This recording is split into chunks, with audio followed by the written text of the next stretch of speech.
everybody, welcome back to Please Bring Me My Wine on YouTube. This week we're going to be talking all about natural wines.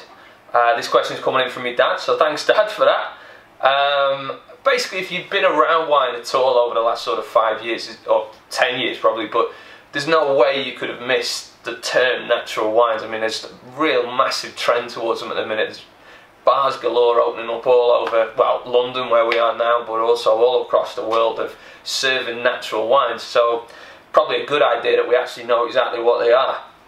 And to actually know what natural wines are, you kind of got to start thinking about organic wines to start with. So what are organic wines? Well, organic wines are basically the trend that's been happening in farming and all over the world anyway, really. Excuse me, in terms of people out in the vineyards trying to do, a lot less spraying, a lot less man-made kind of additives, and a lot less kind of unnatural processes, and really trying to let nature take its course in the vineyard. So, for example, instead of things like using pesticides, you use like natural predators.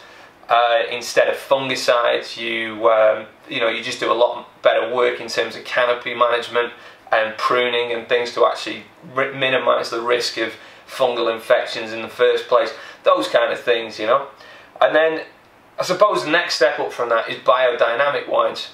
Now, a lot of people give biodynamic wines a lot of crap, really, because I think they think it's a complete fad. But I know a lot of people who do it. A couple of very good friends of mine actually practice biodynamic wine growing, and they absolutely swear by it. And what biodynamic is that it's kind of where organic wine growing meets kind of more spiritual ideas. Yeah, I know it sounds a bit weird, right? But it's things like, you basically plant and grow and pick your grapes, depending on where the lunar cycle is, and all those kind of weird stories you hear about burying cow horns full of manure in your vineyard. Well, yeah, that happens as well, and it's all about rejuvenating the soil in a more kind of, well, earthy way, I guess, for want of a better word. And then the next step up is the natural wines, which is where kind of what we're meant to be talking about today.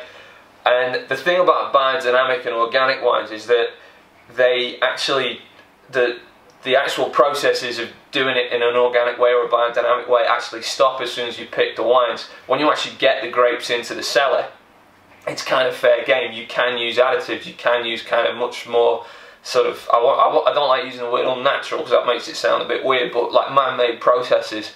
But with natural wines, the actual idea of doing things in an organic or biodynamic way carries on all the way through into the cellars. So for example, I mean, let's take yeast for an example. In normal winemaking, a lot of people use a synthetic yeast, a man-made yeast, and obviously yeast is used to ferment sugars in the grapes to turn it into alcohol. And if you use a synthetic yeast, you know at exactly what temperature it's going to work, you know exactly what flavours are going to come out the other side. You've got a real kind of guaranteed product almost if you use a man-made one. Now in natural wines, you use the natural yeast that grows on grape skins out in the fields, and it could be one of 1,000 different strains of yeast, and you just don't know what's going on. So you're not quite sure how it's going to come out. Now the thing is, it could turn out to be the most sensational thing you've ever tasted, or it could turn out to be completely awful. But one thing I would say is the chances are it'll come out as a completely unique product, and I think that's the point of natural wines. It is so unique, and so I hope that answers the question there for you. So until next time, cheers everybody.